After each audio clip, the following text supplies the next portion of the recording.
kasih Syakadur meno Kajingi tena jongfi Kadang sapui Hilung bat kibang Kijing xa jong kame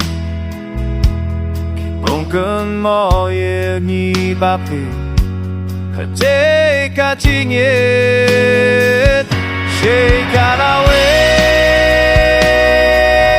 Kuri jonga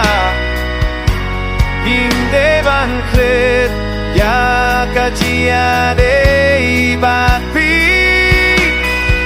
Jiet kari kalong kajing yarap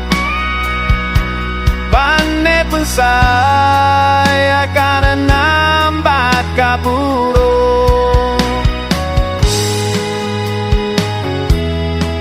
Kajing ya sajang pi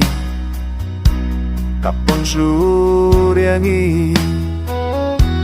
Panireng kakahoba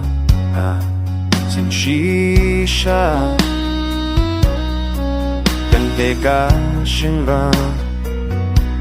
Kikenarulang Nilaban long pem vi Oribanyet Say kalave Kori jonga Dime la fare Jaka chiare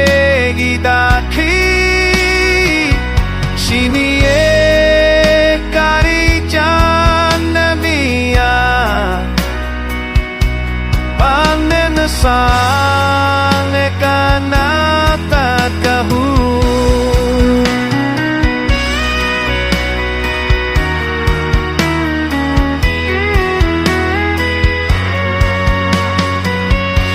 Say kalave Kori jonga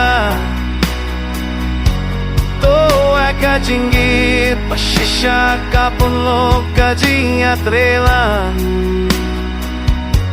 Akaji